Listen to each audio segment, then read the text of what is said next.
He. Who the fuck is he? Tell me who he is right now. I don't know. A fucking beekeeper. The only thing you know about him is he says he's a beekeeper. What? How did I fuck up? So fucking what? Why do I care if the guy keeps bees? If a beekeeper says you're gonna die, you're gonna die.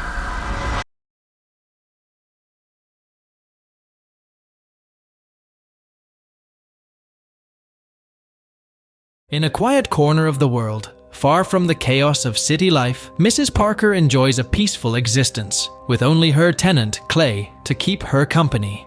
Clay, a beekeeper by trade, leads a simple life tending to his bees. But one day, Mrs. Parker's calm world is shattered when her laptop flashes a virus warning. Panicked and unsure, she dials the number on her screen, unknowingly connecting herself to a phishing scam. We then meet Garnett, the smooth-talking ringleader of a scam operation. He's eager to impress his team of rookies, and sees Mrs. Parker as the perfect target. He confidently tells her that the alert is just a harmless notification from a program she's already installed, and convinces her to download a little tool called Friendly Friend. Harmless name, right? Wrong. This friend is about to rob her blind. As Mrs. Parker clicks that download button, Garnett mutes the call and grins like a cat that's got the cream. That is what I am talking about! He proudly displays her financial info to his team. Checking accounts, life insurance, pension, and Jackpot, a charity fund with a whopping $2 million. He begins siphoning her funds bit by bit, but Mrs. Parker, trusting soul that she is, remains blissfully unaware. Garnett, ever the charmer, reassures her that everything is fine, and even promises to refund her subscription fee, which of course, he pretends to transfer back to her account. Mrs. Parker, still clueless, logs in to verify the transaction and sees a $50,000 deposit, part of Garnett's sneaky plan to gain her trust. Feeling reassured, she tries to wire the money back using her master password. That's when Garnett strikes, draining every last penny from her accounts in a flash. It's a big win for him, but a devastating loss for Mrs. Parker. As her screen blinks back to life, she stares in disbelief at her empty accounts. Her phone buzzes with notifications about fraudulent activity, and the horrifying reality begins to sink in. Meanwhile, Clay is busy collecting honey from his bees, setting aside a jar just for Mrs. Parker. Later that evening, he stops by her house to drop it off. But when no one answers the door, he decides to let himself in. As soon as he steps inside, he hears the fire alarm blaring. Definitely not a good sign. When he walks into the next room, he spots a gun that's been fired. Before he can even process what's happening, he's ambushed by Verona, Mrs. Parker's daughter, who is also an FBI agent. And what are you doing in my mother's house? Clay, staying calm, tells Verona how sorry he is. Mrs. Parker is shot dead, and at this moment, Clay is the prime suspect. Verona, struggling to accept her mother's suicide, starts roasting him with questions. He explains that he was just there to give her some honey. And when Verona checks, his beekeeper story checks out. She also finds out that all of her mother's accounts have been emptied, which could explain why she felt so hopeless. The gun has Mrs. Parker's fingerprints, and Clay's hands are clean, literally no gunshot residue. Realizing she might have been too harsh, Verona apologizes and invites Clay for a cup of coffee. Over coffee, Verona shares a bit about her mom. Turns out, Clay reminded Mrs. Parker of Verona's late brother, a Marine raider. Verona then reveals that her mom was scammed, her accounts drained by some cyber crooks who've been at it for years. Even the cybercrime team can't track them down. Clay, with a serious tone, compares stealing from the elderly to hurting a child, except, in this case, there's no parent to protect them. Verona, determined, vows to get justice for her mom. Clay heads out, leaving Verona to process everything. He's got bees to tend to, but also some serious justice to serve. He then reaches out to the Beekeepers, a secret group he once worked with, asking for help in tracking down Garnett and his crew. It doesn't take long before he gets an address, a call center run by Garnett. Armed with 2 gas canisters, Clay shows up at the call center. The security guys try to send him packing, but Clay's not here for small talk. He's here to torch the place. After taking out the guards with the typical Jason Statham style, he strolls inside, grabs everyone's attention, and asks them to repeat after him, "I will never steal from the weak and the vulnerable again." But the response? Laughter. But Clay's not in the mood for jokes. He makes himself clear by pouring gasoline everywhere. Garnett tries to intervene, but Clay's got this under control. Handling the 5 security guards is a breeze for an ex-special agent like him. He then sets up bombs on the gas canisters, ready to blow when the next call comes in. And just as another unsuspecting family rings the call center for help, Clay's already out the door, and the place goes up in flames. Over at Danforth Enterprises in Boston, the spoiled brat Derek Danforth is having a not-so-great day. He gets a panicked call from Garnet, who breaks the news that one bald guy just casually entered and turned a $30 million building into a smoldering pile of ash. And the cherry on top? They have absolutely no idea who did it. Oops. Derek, now in full panic mode, decides it's time to play the big boss. He heads over to his advisor, who back in the day ran the CIA like it was his personal lemonade stand. Derek's looking for some help in hunting down Clay, but the advisor isn't exactly jumping at the chance. He'd rather sit this one out, thanks. No problem, Derek thinks. He orders Garnet to log into the cloud, because, that's where all the magic happens, and dig up anyone who's even remotely connected to their recent shady deals. Then, in his best wannabe gangster voice, he tells Garnet to handle it. Garnet, clearly not loving this plan, nervously agrees to try. Meanwhile, Verona shows up at the scene of the destruction. No one can ID the culprit, but inside, she was saying, "Take that, you scamming jerks." Back in his place, Clay is just minding his bees, enjoying the peace and quiet. But, as they say, it's just the calm before the storm. Garnet, not exactly a fan of subtlety, rolls up to Mrs. Parker's place with his mercenary buddies, just in time to spot Clay driving off. In a fit of eye for an eye logic, Garnet decides the best way to get back at Clay is by shooting up his beehives. Clay, hearing the chaos, calmly activates a few machines to mask the sound, like a beekeeper version of a ninja. As Garnet and his crew approach, Clay lurks in the shadows, making them jumpy enough to start shooting at nothing. One by one, Clay quietly takes down Garnet's men, like a ghost. You'd think bad guys would learn not to split up by now, but nope. With his entire crew out of commission, Garnet is left alone, panicking as he realizes he's next. Clay doesn't waste time. He cuts off Garnet's fingers, leaving him alive just long enough to send a not-so-friendly message. Meanwhile, Verona gets a notification about a fire at her mom's house. She rushes over, only to find the crispy remains of some very familiar faces. The same goons tied to Garnet's company. Suddenly, it all starts to click for her and the other agents. Clay's been behind this all along. Garnet, still in full-blown panic mode, calls Derek while stopped on a bridge, interrupting whatever petty nonsense Derek is up to. But instead of good news, it's just been one disaster after another. As Garnet tries to explain that Clay is some sort of beekeeper ninja, Clay suddenly appears, drags Garnet out of the car, straps him in, and sends him plunging off the bridge. Cool as ever, Clay picks up the phone and lets Derek know he's next, sending a shiver down Derek's spine that not even his millions can cure. Derek, in full panic mode, runs to his mentor, Wallace, to spill the beans. He explains that some crazy beekeeper has it out for him, and even burned down one of his 20 call centers. At the mention of a beekeeper, something clicks for Wallace. This isn't just any angry guy with bees, this is big trouble. Derek, being as clueless as ever, can't understand why Wallace is so freaked out by some nobody. But Wallace, with the calm of a man who's seen some stuff, tells him that this nobody is actually a beekeeper, a man of focus, commitment, and sheer will. Things Derek wouldn't know if they hit him in the face. Wallace, being a former CIA director, knows when to back off, and he assures Derek that there's nothing he can do to help him out of this mess. Meanwhile, the FBI is slowly putting the pieces together. They're starting to suspect there's a mastermind behind all these shady call centers. But the real mystery is Clay. He's like a ghost. No records, no trace, just a birth certificate. The only thing that makes sense is that Clay was part of some classified program, which makes him even more dangerous. In a last-ditch effort, Jessica calls Wallace, begging him to protect her son, Derek, and promising him more shares in the company. That's all Wallace needed to hear. He picks up the phone and dials the one number you're never supposed to call, the top-secret CIA line. The moment he mentions that Derek has somehow pissed off the beekeeper, they know it's serious. Wallace is told that Clay is a retired agent, and the current active beekeeper will take over from here. But even with this reassurance, Wallace can't shake the feeling that things are about to get a whole lot worse. Meanwhile, as Clay sits there, staring thoughtfully at his jar of honey, life throws him another headache. Out of nowhere, his car gets rammed from behind. Before he even has time to react, A psycho bitch whips out a gun and starts shooting like she's in a video game. But Clay, he's already out of the car, calm as ever. The fact that the cops are nearby doesn't bother her at all. She even finds it funny when Clay grabs her by the neck. They start going at it. But despite all her craziness, she's having a hard time keeping up with unarmed Clay. No worries though.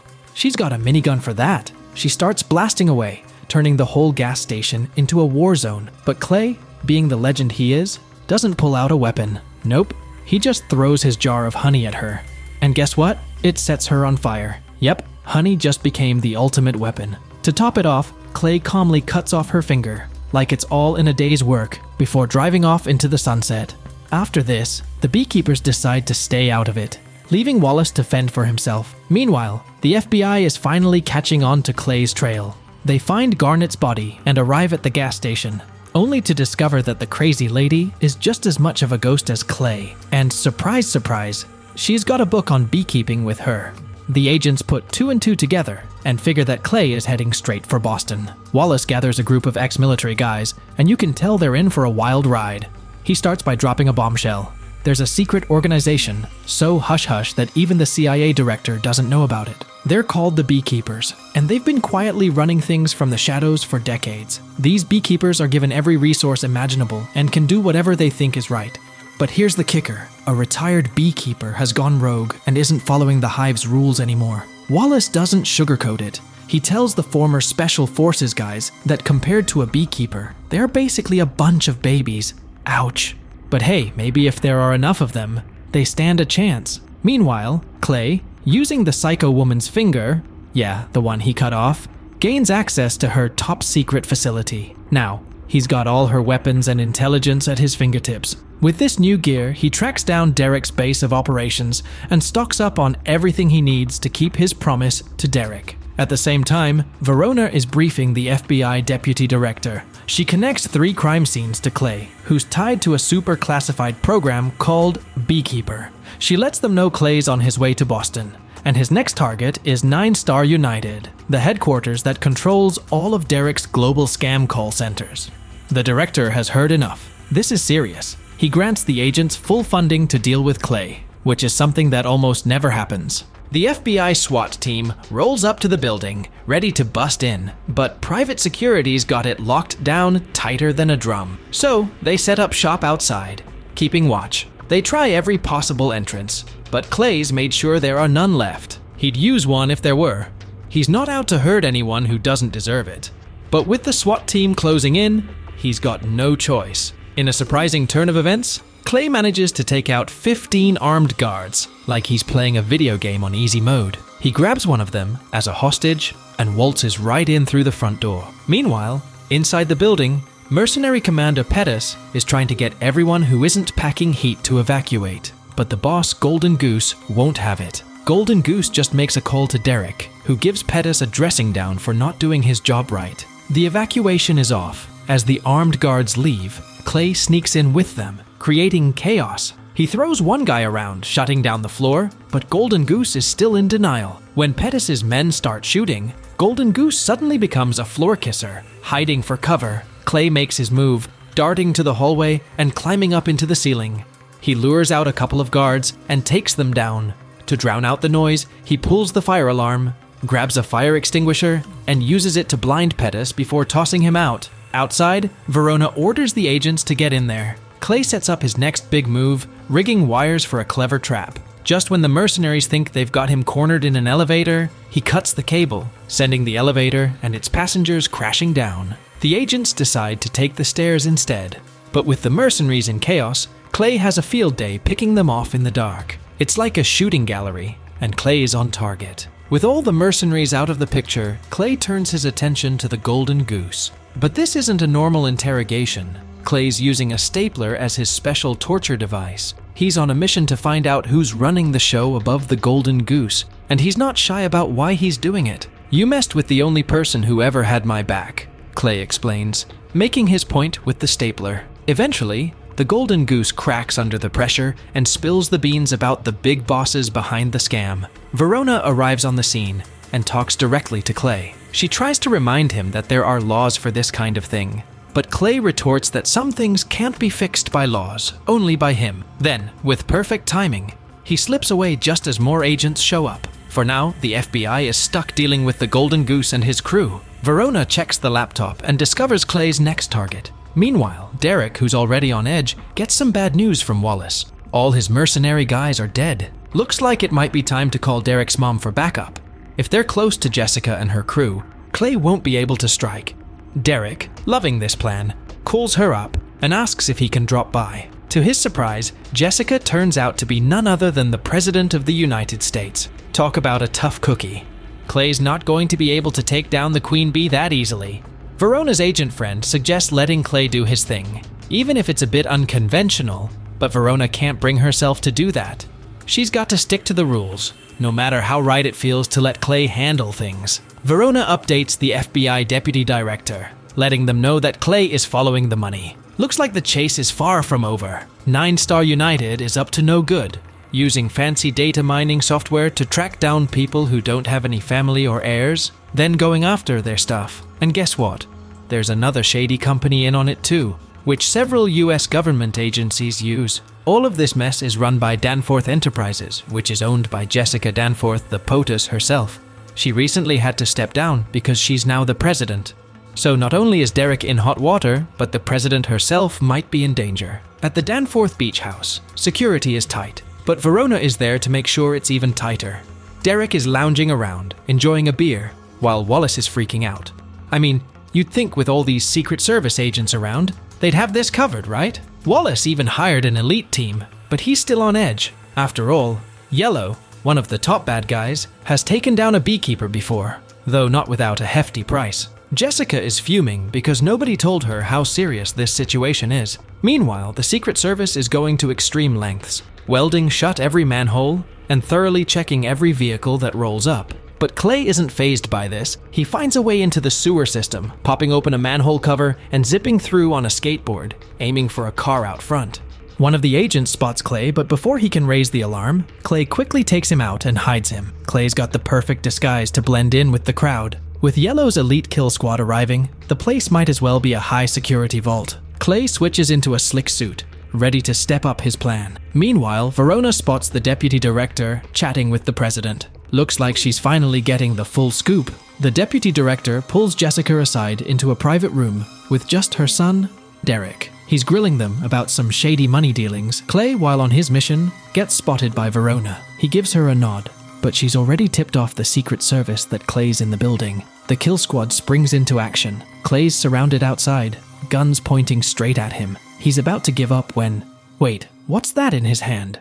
Wallace gives the signal for execution, but Clay's not ready to throw in the towel. He blows up some cars to create chaos, takes out a few bad guys, and makes a dash for the house. Yellow's still in the game, and Clay is determined to keep the body count low. Taking an agent hostage, he ensures he has a clear path inside. Clay's making his move, and he's not letting anything or anyone stand in his way.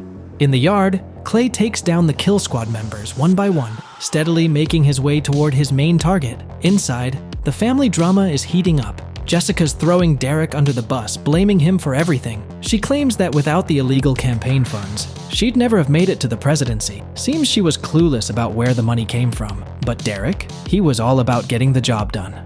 Morals be damned. Meanwhile, Clay is moving through the agents with precision.